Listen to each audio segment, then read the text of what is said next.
The champagne flute sparkled under the chandelier, but my wife's voice cut sharper, her laugh ringing as she called me a poor waiter in front of Portland's elite, unaware that the host, a titan of industry, was about to step forward and name me the CEO who'd reshaped his company's future, turning her mockery into a silence that would change us all.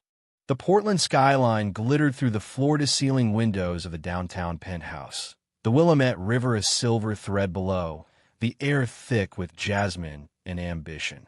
I, Dean Harper, stood near the bar, my navy blazer snug, my hazel eyes scanning the crowd of suits and sequins, my calloused hand betraying my roots despite the polished veneer. At 35, I was a man of quiet habits, a former carpenter turned CEO of Verdant Solutions, a renewable energy firm I'd built from a garage startup to a market leader. Tonight's gala, hosted by tech magnate Victor Langston, was a rare outing, my wife Tessa's insistence pulling me from my comfort zone, her cutting remark, "Poor waiter," a wound that exposed the fault lines in our marriage, setting the stage for a night that would unravel our carefully curated facade. Tessa glided through the room, her black dress shimmering, her blonde hair swept up, her blue eyes catching the light as she laughed with a cluster of executives. We'd been married 8 years, our love a spark from college, her art history major to my engineering degree, her charm a contrast to my reserve. But cracks had grown, her late nights curating gallery shows, her "You're too serious, Dean," when I'd ask about our budget, my quiet pride in our southeast Portland bungalow dismissed as quaint. Tonight, she'd wanted the spotlight, her hand on my arm a prop. Her "Dean, mingle," impressed them, a directive I'd followed, my discomfort a shadow I hid. The penthouse buzzed, servers weaving through guests, a jazz quartet's notes mingling with clinking glasses. I sipped a tonic, my tie a knot I longed to loosen, my internal monologue a churn. Just get through this, make her happy. Victor Langston, our host, was a legend, his firm a partner in Verdant Solar projects, his emails to me, "Dean, your tech's a game changer," a quiet validation I rarely shared. Tessa knew I ran Verdant, but its scale, my role, seemed to blur in her mind, her "you're just a tech guy" a refrain that stung. Does she see me at all? I wondered, hope flickering. Maybe tonight she'd notice, be proud, but doubt crept, her distance a growing ache. I stood by a sculpture, a bronze twist Tessa had praised, my role to nod and smile as she worked the room. She approached, a wine glass in hand, flanked by a gallery owner, Claire, and a venture capitalist, Marcus, their chatter about art fairs a world I didn't fit. "Dean's my anchor," Tessa said, her smile tight, her hand brushing my arm. The audience sensing my unease in the way I shifted, my grin forced.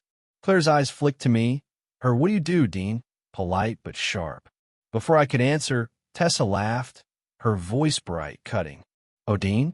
He's practically a poor waiter, fetching my coffee, holding my purse at these things." The words landed, a blade wrapped in jest. Marcus's chuckle a jab, Claire's raised brow a sting, the audience feeling my shock in the clench of my glass, my face warm. I froze, my internal monologue a storm. Why say that? Here now. The room didn't stop, but eyes darted, guests nearby, a server pausing, their glances await. I forced a laugh, my voice low, probing. "Waiter, huh? That's a new one, Tess." Her smile didn't waver, her just teasing, darling a dodge, her hand squeezing my arm, too tight, the audience sensing her control in the tilt of her head. Marcus's nod a dismissal. She meant it, I thought, humiliation a slow burn, my pride as a man, a leader, bruised. Hope clung. Maybe it was a slip, her nerves, but her ease, her pivot to Claire's "tell me about Paris" left me sidelined, a prop in her performance. Flashbacks grounded the moment, the audience feeling my reflection as I stepped to the bar, my tonic refilled, the ice clinking like my thoughts. Early days with Tessa, her laugh at my bad puns, our late-night talks in a dorm, her "you'll do big things, Dean," had been a foundation. But success had shifted us. My long hours at Verdant, her gallery's rise, her "you're always working" when I'd miss her openings, my apologies ignored. A low point. Last month, her "you're boring, Dean," stuck in your spreadsheets at dinner, my "I'm building something" unheard. I'd thought we were strained, not broken. But her remark tonight, her public cut, was a betrayal, a lens sharpening her dismissal into intent. I confided in my sister, Lena, by text from a quiet corner. The party's a backdrop, my fingers trembling. Tessa called me a poor waiter in front of everyone. I typed, my voice raw in my mind. Like I'm nothing. Lena's reply was quick, her nurse's bluntness a balm. That's cruel, Dean. You're a CEO, not her punching bag. Stand up. Her support was a spark, her "you're enough" a guide, my humiliation a fire. I've let this go too long. I scanned the room, Tessa's laugh distant, Victor Langston nearby, his silver hair catching the light, his glance at me a flicker I didn't yet understand. The party pulsed, the audience sensing my turmoil in the way I stood, my blazer a mask, my eyes on Tessa, her charm a wall I couldn't breach. Hope dimmed, her love, her respect felt lost, but resolve stirred my dignity a stone I'd hold. I'd face her, not now, but soon, demand answers, reclaim my place. The audience could feel the tension, my pain in the glass's chill, my resolve in the steady beat of my heart. Tessa's remark had cut deep, but I, Dean, was more than her jest, my truth a spark Victor's recognition would ignite, a secret waiting to shift the night, my life, into focus. The Portland penthouse hummed with the clink of glasses and the low murmur of wealth, the chandelier's glow casting fractured light across the crowd, but the air around me felt thick, charged with the aftershock of Tessa's words. Poor waiter, her laugh still echoing in my ears. I, Dean Harper, stood by the bar, my navy blazer a thin armor, my hazel eyes scanning the room, my calloused hands steady despite the humiliation burning in my chest. At 35, I was a man who'd built a life from sweat and ambition. Yet my wife's public jab had reduced me to a prop, the growing tension between us a tightening coil, the crowd's subtle judgment a weight I masked with calm dignity, hints of my hidden success flickering in conversations, the suspense a slow fire that deepened my discomfort and resolve. I forced a smile, my tonic glass cool against my palm, my internal monologue a storm. She cut me down in front of them all. Why? Tessa's remark wasn't just a jest. It was a blade, sharpened by her ease, her pivot to the gallery owner, Claire, as if I were a shadow she'd dismissed. The audience could sense my restraint in the way I leaned against the bar, my posture relaxed, my nod to a passing server a silent defiance of her label. I'm not what she says, I thought, my pride a bruised but burning ember, my hope. Maybe she didn't mean it. Fading under the weight of her deliberate tone, Marcus's chuckle, Claire's raised brow. The room hadn't stopped, but it had shifted, eyes glancing, whispers threading through the jazz quartet's notes. The crowd's judgment was subtle but sharp, the audience feeling my isolation in the small moments. A tech consultant's quick look, her "oh, you're Tessa's husband?" laced with pity, a banker's half-smile, his turn to another guest a dismissal. I caught fragments of talk. She's the art star, isn't she? Tessa's glow eclipsing me, my role reduced to her accessory. They believe her, my internal monologue seethed, humiliation a slow drip, my identity as a man, a builder, buried under her narrative. Yet hints of my success flickered, unnoticed by most. A woman in a green dress, her voice low, said to her partner, "Verdant Solar Tech is killing it." Heard their doubling output. I froze, my heart quickening. Verdant Solutions my creation, though she didn't connect me to it. Her partner's nod, a fleeting validation I couldn't claim. Tessa stood across the room, her black dress catching the light, her laugh bright as she charmed a curator, her hand grazing his arm, the audience sensing the tension in the way my eyes lingered, my jaw tight. Our marriage, once a partnership, Felt like a stage, her poor waiter, a line rehearsed to keep me small. Flashbacks stung. Her, "You're too practical, Dean," when I'd balanced our books. Her, "Let me handle the social stuff." At events, my voice sidelined. I let it slide, my love for her a tether, but tonight, her public cut was a betrayal, my internal monologue a question. Does she even know me? Hope flickered. Maybe she'd apologize, see my hurt. But her ease, her distance, was a wall, her charm a mask I couldn't pierce. I moved to a quieter corner, the penthouse's windows framing the city, the Willamette a dark ribbon below, my reflection a man I barely recognized, steady but fraying. A guest, an older man with silver hair, approached, his suit crisp, his voice warm. "You're with Tessa, right?" "I'm Paul, with Langston's firm." I nodded, my smile polite. "My Dean, nice to meet you," calm, the audience sensing my guard in the way I stood, my tonic untouched.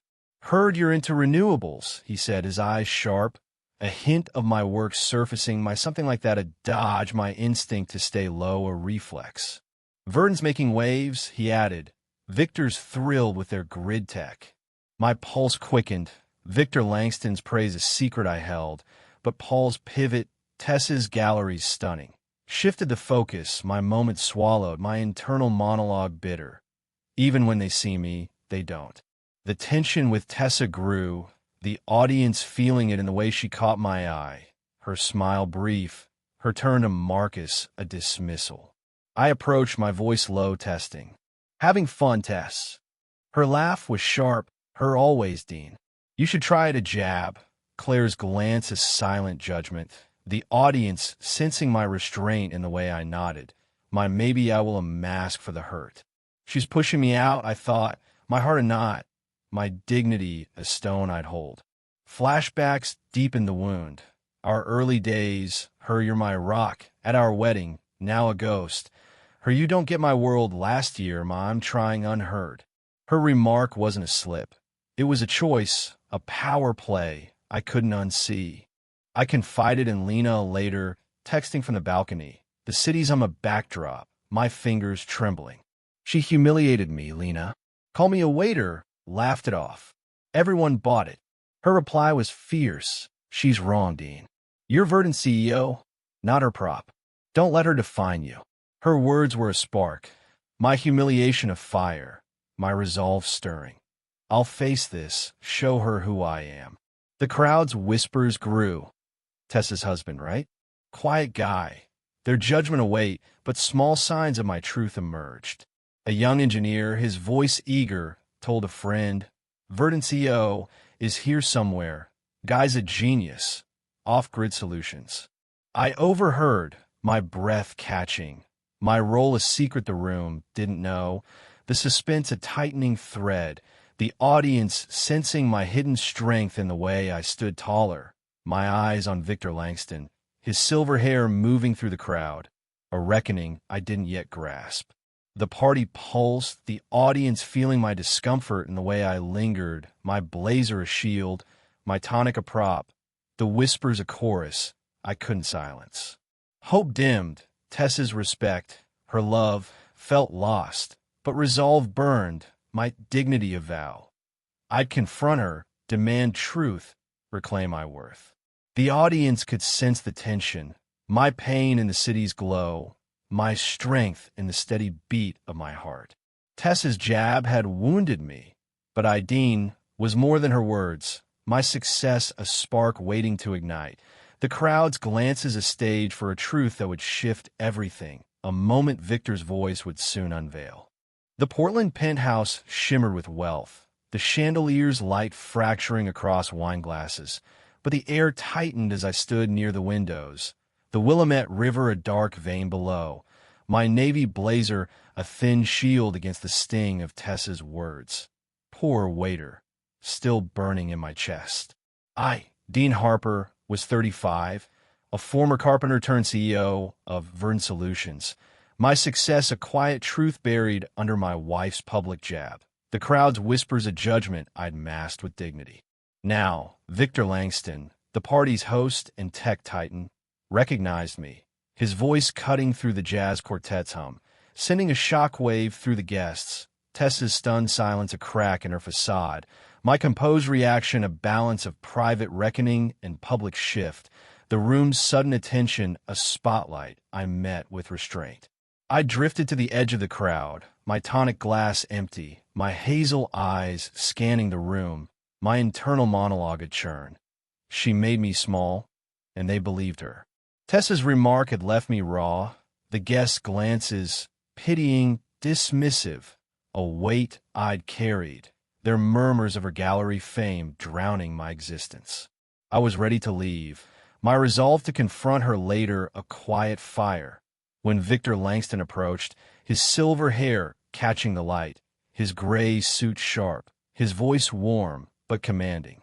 "Dean Harper," he said, loud enough to turn heads, his hand extended, "CEO of Verdant Solutions. Your off-grid tech's rewriting the game. Our partnership's my proudest move this year." The audience could sense the shift in the sudden hush, glasses pausing mid-sip, the quartet's notes fading, my breath catching as eyes locked on me. The shockwave rippled, the audience feeling the crowd's pivot in the way necks craned, whispers spiking.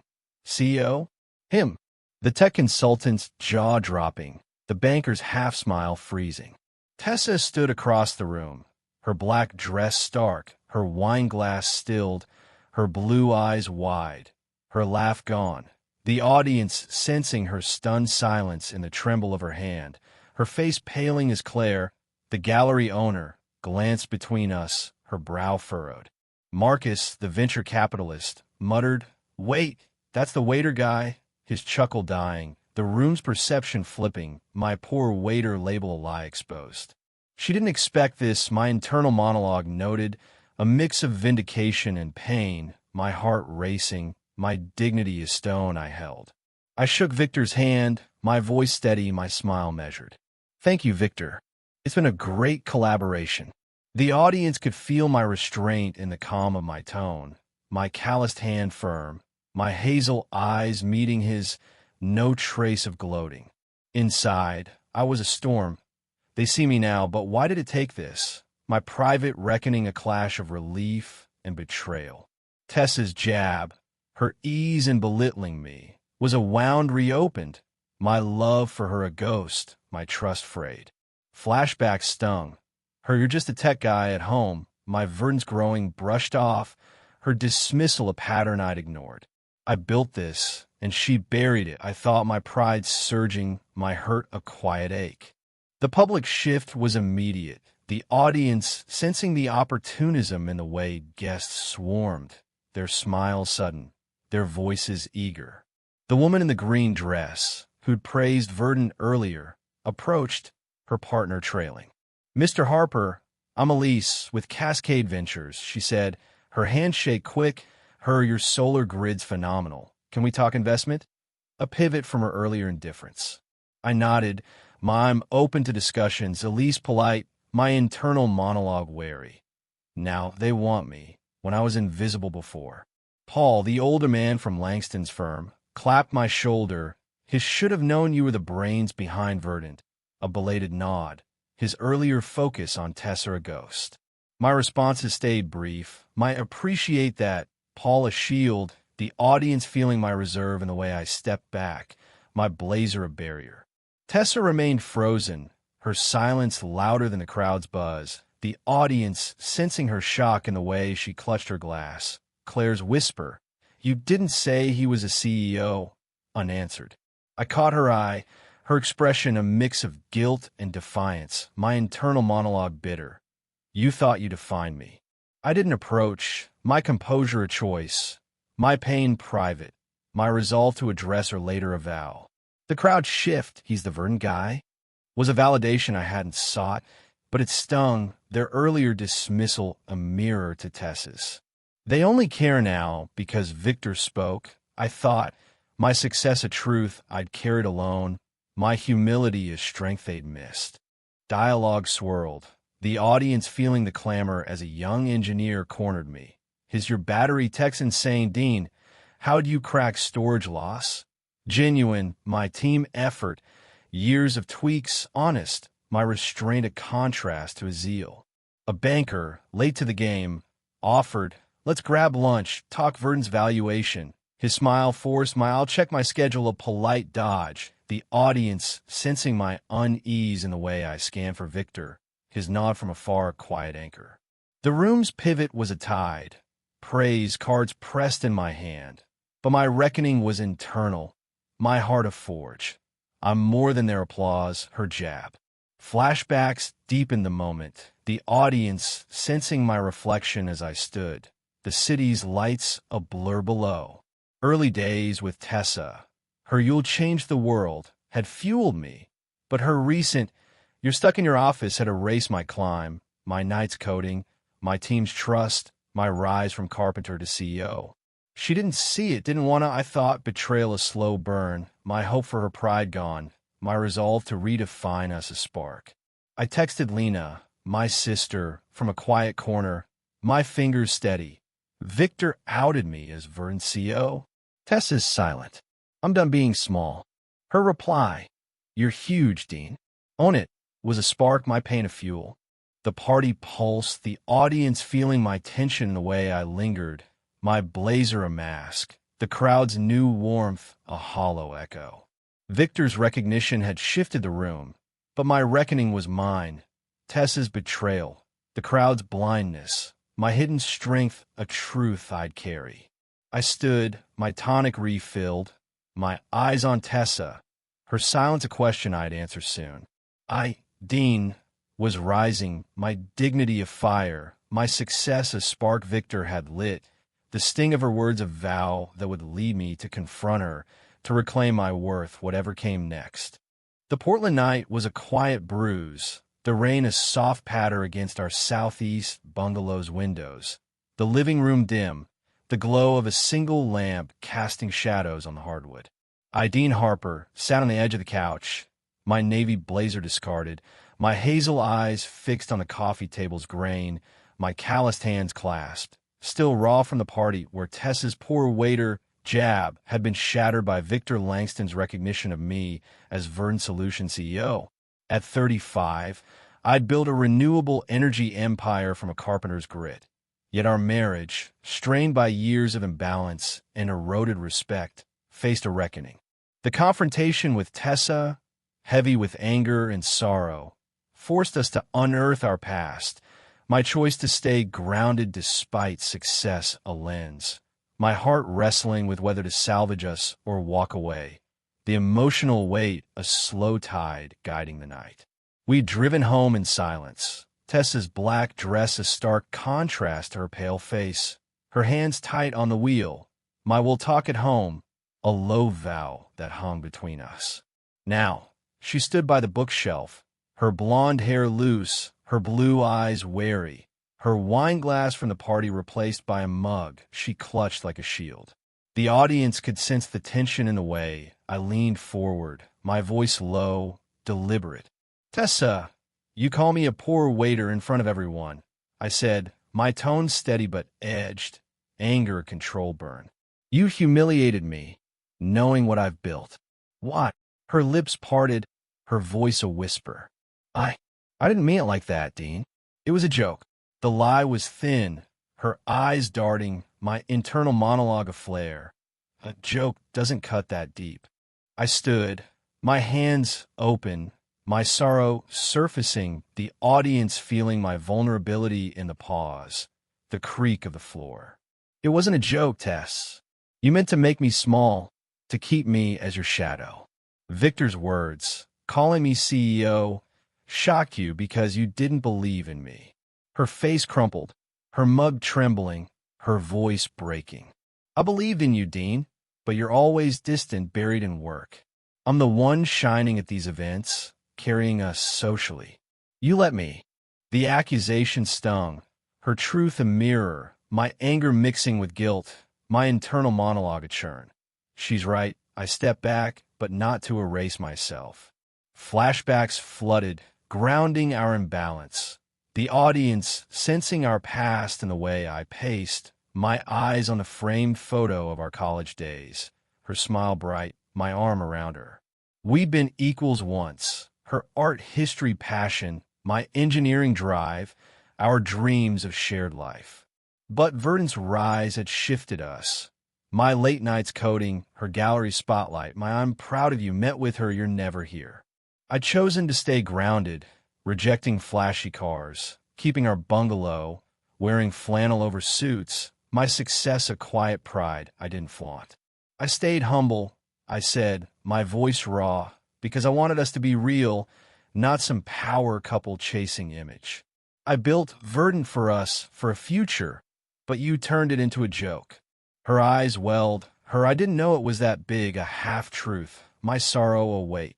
She chose not to see. Tessa stepped closer, her voice rising, anger breaking through. You hit it, Dean. You let me think you were just a tech guy, not some CEO Victor Langston praises. I looked like a fool tonight. The audience could sense her desperation in the way she gestured, her mug set down, her hands shaking.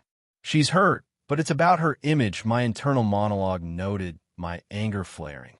You didn't look like a fool because of me, I said, my tone sharp, controlled. You chose to belittle me, to build your shine on my back. 8 years, Tess, and you've dismissed me, my work, my heart, because it didn't fit your story. Her tears fell, her "I'm sorry, I was wrong" a plea, but her earlier "you're boring" echoed, my trust-afraid thread. The confrontation deepened, the audience feeling our unraveling in the silence. The rain's soft rhythm a contrast to our storm. Flashbacks sharpened the pain. Her "you don't get my world" at a gallery opening, my "I'm trying" ignored, my offer to fund her dream exhibit, her "I don't need your money" a rejection. I'd stayed grounded to honor my roots. My carpenter fathers work hard, stay true, but Tessa had craved image, her social climb a stage where I was a prop. I wanted you to see me, I said, my voice low, sorrow overtaking anger, not as a CEO, but as Dean, your husband. But you needed me small to feel big. She sank to the couch, her sob quiet, her "I didn't mean to hurt you" a truth I wanted to believe, my hope a flicker. Can we rebuild? I sat across from her, my hands clasped, my internal monologue wrestling. Do I stay, fight for us, or let go? The marriage was a house we'd built. Love, fights, shared coffees. But her disrespect, her public cut, had cracked its foundation. I don't know if I can do this, I said, my voice steady, heavy, the audience sensing my weight in the pause, my eyes wet. I love you, Tess, but I need respect, not apologies after you're caught. Can you give that? Her silence was an answer, her "I don't know" Dean a knife, her tears a mirror to mine, the audience feeling our shared sorrow in the way we sat, close but apart, the lamp's glow a fragile light. I reflected on our years, the audience sensing my reckoning in the way I traced the table's edge, my heart a forge. I'd chosen humility, not weakness, my success a quiet vow to stay true, but Tessa's need for image had outgrown us, her poor waiter a symptom of a deeper rift. I'm enough without her validation, I thought, my resolve a spark, my pain a fuel. I confided in Lena by text earlier, her "you deserve better" Dean a guide, my journal waiting. She broke something. I choose me now. The marriage hung in the balance, my decision unmade, but my worth was clear, my dignity a stone I'd carry. The night stilled, the audience feeling the tension in the rain's fade, the way Tessa stood, her "I need time a retreat", my "so do I" a boundary. She left for the bedroom, her steps heavy, my heart steady but sore. I sat, the photo of us a ghost, my resolve a vow. I'd weigh our love, her change, but not at my cost. Dean, was rising, my pain a fire, my truth a spark Victor had lit, the sting of her betrayal a path to clarity, to a choice that would shape my future, whatever it held. The Portland autumn was a gentle sigh, the September leaves falling like soft promises outside my new apartment, a loft with exposed brick and tall windows, where I stood hanging a framed blueprint of Verdant Solutions' first solar panel, its lines a map of my grit. Dean Harper, was 35, a former carpenter turned CEO, my life reshaped after Tess's poor waiter jab at Victor Langston's Gala, where his recognition of my role had exposed her disrespect and our marriage's cracks. 3 months after our confrontation, I'd chosen separation, not with bitterness, but with clarity, my focus now on old friends, leading Verdant with purpose, and finding pride in myself, free of others' validation, my inner power a quiet flame, my peace found in a cafe solitude, a book in hand, my heart steady and unbound. The decision to separate came after weeks of reflection, the audience sensing my resolve in the memory of that night in our bungalow. Tess's "I need time" met with my "so do I." We met at a mediator's office, the air sterile, her blue eyes wet, her voice low. "I'm sorry, Dean, for everything," she said, her black dress subdued, her regret real but late. I nodded, my voice calm, my hazel eyes steady. "I know, Tess, but I need to be seen, not fixed after the fact. We're better apart." Her silence was a concession, her "I'll always care" a thread I didn't pull, the audience feeling my restraint in the way I signed the papers. My heart sore but sure, my internal monologue clear. I'm not punishing her. I'm choosing me. No bitterness, no rage, just a door closed with dignity. My love for her a ghost I'd let fade. I moved into the loft, the audience sensing my renewal in the way I unpacked books, records, a fern from Lena, my sister, thriving in the light. I reconnected with old friends, the audience feeling my warmth in a brewery night with Jake, a high school buddy, his laugh loud as "You're a damn CO, man," and "Still you?" A bomb, my trying to be honest, my calloused hands around a pint of tether to my roots. I called Sarah a college friend, her art studio a haven, her "you've always been solid" Dean a spark, our talks of trails and dreams a bridge to my past. These ties, neglected in my climb, were roots I reclaimed, my internal monologue of vow. I'm enough, with or without applause. Leading Verdant became my pulse, the audience sensing my purpose in the way I stood in our office, its glass walls buzzing, my team's eyes on me as I pitched a new microgrid project. "We're not just tech," I said, my voice firm, my blazer off. "We're a future, clean, fair ours." Their nods, their "let's do this, Dean," were a trust I'd earned, my choice to stay grounded, flannel over flash. Biking to work, a strength, not a shadow. Victor Langston emailed his "your vision's unmatched" in a nod I shared with my team, my pride internal, my internal monologue steady. I built this not for them, but for me. I mentored a young engineer, her code sharp, my "you've got this" a mirror to my own rise, my leadership a fire, not a show. Learning to be proud without validation was my quiet revolution, the audience sensing my growth in the way I ran the Portland trails, my breath strong, my therapy with Dr. Ellis a compass.